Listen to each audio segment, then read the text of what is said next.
Good morning, my good friends. Joel Pal Overland Melody here. How you all going? Decided that today it's a day off, and most days off in London, I either go somewhere or I stay at home and I save some money. Now, there's one place I want to go to today. I've vlogged it before, but I didn't do it properly. I didn't do a good job because basically the museum was closed. And I was vlogging on my on my stupid phone, which is broken. So I'm now going to do a proper vlog with this camera.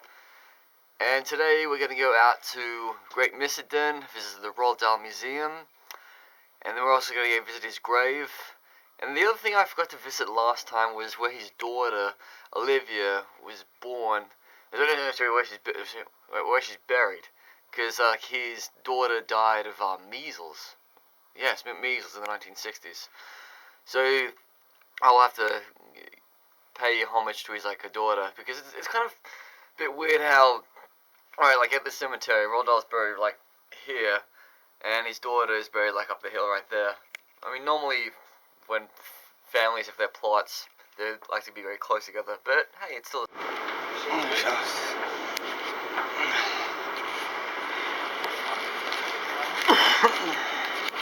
Looks like I got a really fast train to Amersham in 4 minutes.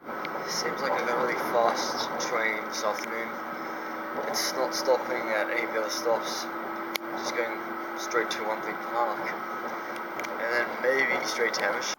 Going past on the train, express train to Amersham. I feel like I'm no longer in London anymore. I feel like I'm on the outskirts. God, there's so many trees outside of London. If I want to see trees in London, I go to Ham. So if you look at my phone, where the blue dot is where I am, so I'm basically just outside of London, like the big London circle is what I call.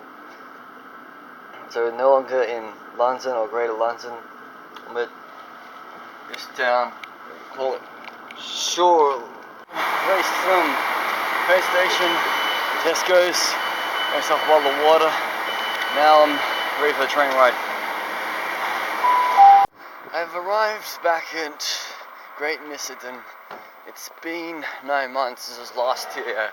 As I was here December 2018, before I went to Mexico for my holiday. I'd like to come here on a Sundays and attend Mass at the Anglican Church. But I don't always get Sundays off work. But if I do, most Sundays that I get off work, I normally go out to Birmingham to see old church friends of mine. So, got a sign over there. Says the Roald Dahl Museum is only 400 yards away. So here we are, we have the Roald Dahl Museum. It's open today, unlike on Mondays when it's not open. It's good to see you. They've got these flags flying about.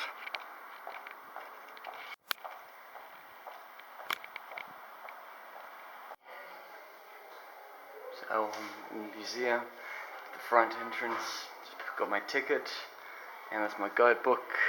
Museum. So I remember reading this in the boy book when I was in year 7. How him and his friends had put a rat in a lolly jar, and they thought it gave Mrs. Pratchett a heart attack. She went to the school and she wanted the headmaster to give him a caning. Oh, and this illustration is definitely from my childhood. You know, I read this book when I was 10, and it became my love affair with Roald Dahl books. I just remember seeing that cover, and I was like, wow, it looks different when compared to the guy who does these drawings, you know, that one.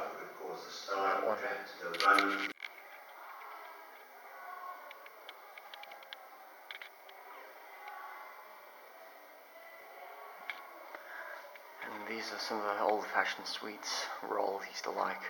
One thing I want to try is the one with this sherbet, but it's got a licorice straw, you know. There's some old family photographs.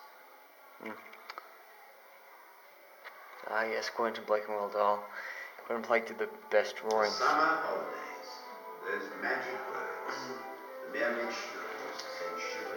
shocking thing was Roald Dahl was actually buried with his billiard cues. All my summer holidays, when I was 4 years old, when I was 17, 1920 to 1930. And because he married an American actress, he lived in America for some time. We always went to the same idyllic place, and that place was Norway.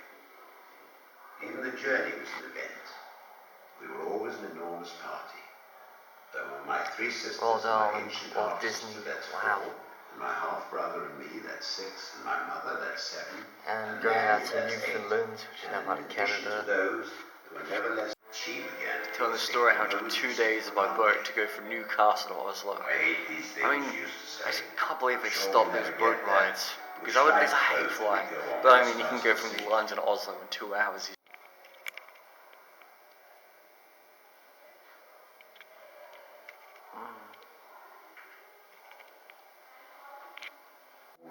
See, these are some of the books Roald Dahl wrote. It's over at James Giant Peach, Charlie Chocolate Factory, Twits, BFGs, I bought that for my niece, and Matilda. Yeah, I've read Matilda. I've seen the movie, good movie though. Ah, he said, very spoke through his nostrils. Very interactive. Nothing like a good pipe after a bracing swim. Still we waited. We could hardly... And look, and there's Roald Dahl on the set. There's some of the Oompa Loompas. The movie Willy Wonka and the Chocolate Factory. Well, literally, but the book is Charlie and the Chocolate Factory, but the original movie, 1971, was Willy Wonka and the Chocolate Factory. So it basically says here, Roald Dahl worked for the British Embassy in Washington. First wife was Patricia Neal, the actress who died only a couple of years ago. They were married in 1953 in New York. That's where he lived most of his life. And then he was originally just doing adult books. He did that for the next 20 years until he started working on children's books. And look, Roald Dahl went from London to Dar es Salaam, which is now part of Tanzania. Actually, it was a German colony back in the day before the Brits invade. And it only took him like 2 weeks. So you're kind of thinking like, we've gone UK through the Mediterranean Sea, then through the Suez, and all the way down the Red Sea and into Dar es Salaam.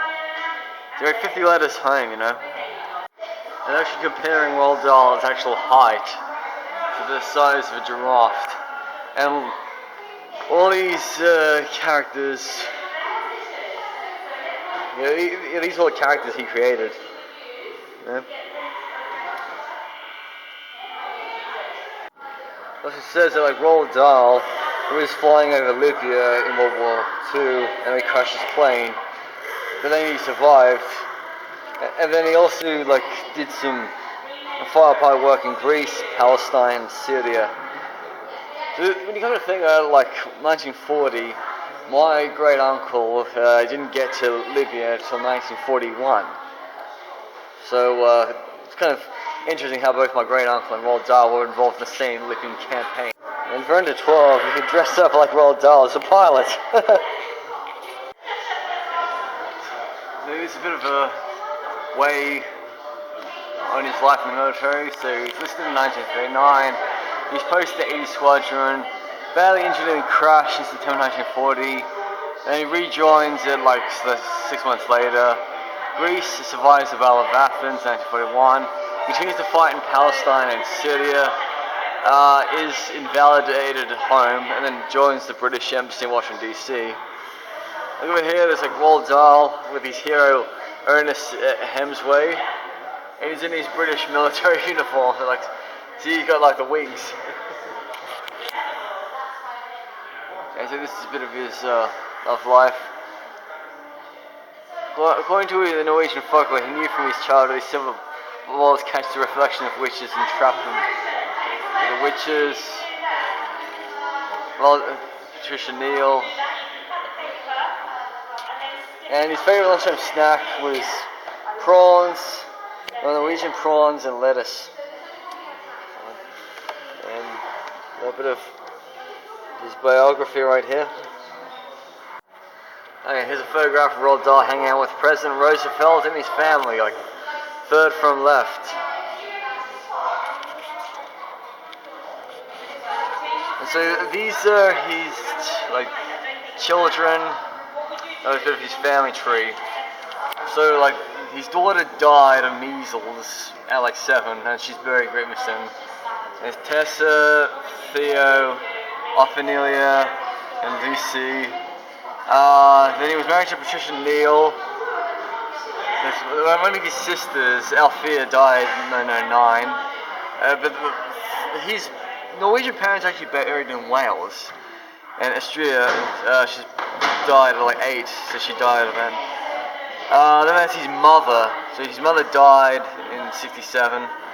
And then his father actually died a short time after his daughter Austria died. I think that Asta, I think that's his brother. Well, oh yes. Yeah, his brother Astra, then Els. And then this is Felicity, his like last wife, married in 1983. One look at these pumps. I just walked past these today and I had no idea they were featuring Danny, champion of the world. And Royal Olivia Doll on the steps of the Gypsy Caravan in his garden.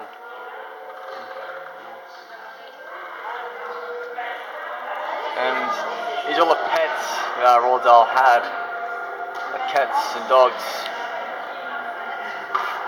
At one time he had a flock of 200 humming budgies, which would roam the countryside and return to an aviary in his... this is a recreation of the hut Roald Dahl wrote in for 36 years, as he was a resident of Great Missenden from 1954 till his passing in 1990. As you can see, they've got a lot of interesting aspects of Roald Dahl's like life. Like it even shows you a thing, ball of silver foil, top of Roald Dahl's femur, spinal shavings. He had a back operation in America in 1945. Clothes brush. So you've got like a calendar like of 1990. Oh, over there, that's his father. It's very nice for his Norwegian father. And his ashtray, it's like, they basically say the hut was covered in 30 years of smoke from smoking.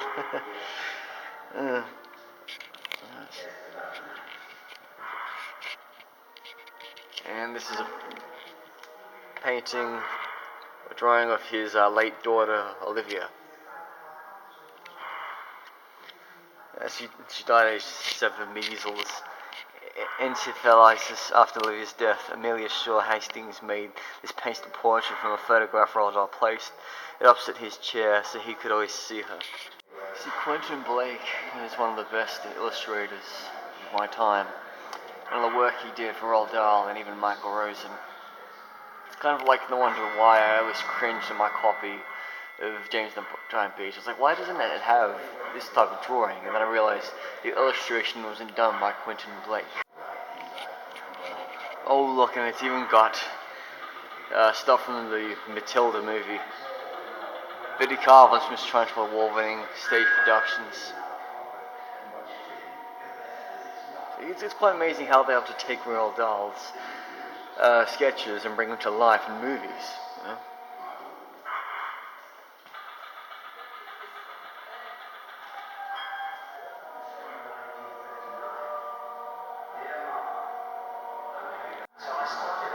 Roald Dahl in his military uniform, and I can notice with one of the badges that are sewn in, the second one on the right, my finger is, that's the African star.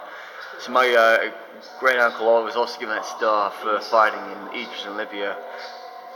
Yeah, so yeah, Roald Dahl and my great uncle, they were both awarded similar types of like medals, like African Star, Commonwealth Service Medal, I guess. But Roald Dahl was an RAF, and my great uncle was an army man. And this is a map of Egypt, and he's RAF pilot helmet. And these are some of the books you must have grown up on if you had Roald Dahl in your library. James the Giant Peach, Charlie's Chocolate Boy, Almost Ducks, Mr. Fox, Charlie Another World, Danny, The Enormous Crocodile, The Twits, George Marvelous Medicine, The BFGs, The Mouse and the Witch, The Grubber, The Miracle Child, Magic Tortoise, Little Billy, and The Min Pins. Like even at age 33, I can, honest to God, I can literally say that I've only read James the Giant Peach, Charlie's the chocolate factory, and then the second part, like the that glass elevator. Definitely read Matilda. Definitely read Boy. I've read part of the BFGs before I sent the book to my niece in Australia. So what I'm doing is I'm creating my own stop motion animation, hands-on things. So like I've got a backdrop with Antarctica and a peacock, and basically I just have to take a photograph. I was going to move a little bit. So I used to be good at this. I used to do this with Lego, but unfortunately due to a full-time job in a stupid Mexican restaurant called Tequila's on Main, I ended up committing career suicide, and I just stopped animating. It's what happens when your work life gets out of your fun life. See, when I was 20 years old, I lost my job at Big W. They gave me notice of fire. I started making these movies, but then when I got a full-time job and back in employment after 200 jobs I applied for, I just didn't have any time to make movies like this.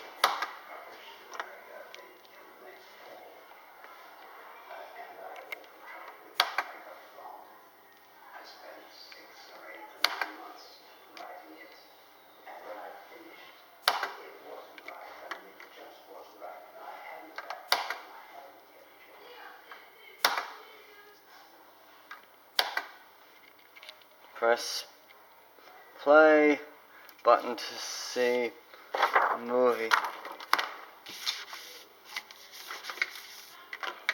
So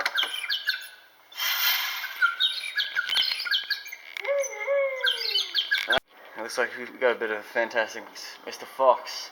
The movie came out like 10 years ago and I still haven't seen it. And you should go see it.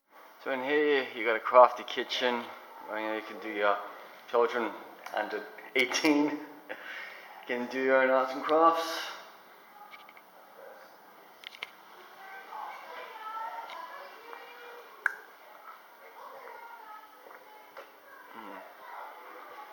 Have you tried sitting on Roald Dahl's chair? Roald Dahl used to tuck his legs into a green sleeping bag and use an old suitcase filled with logs as a footrest. He also rigged up a rickety electric fire above him to keep his hands warm, which was perhaps a little dangerous.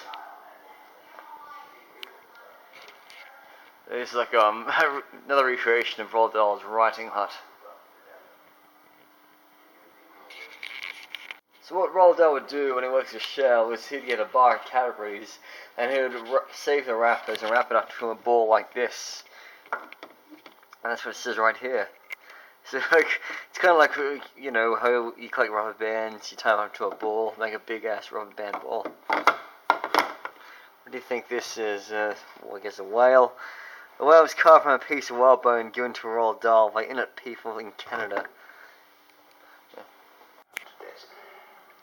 So I slowly worked it all out. There it is, the master himself.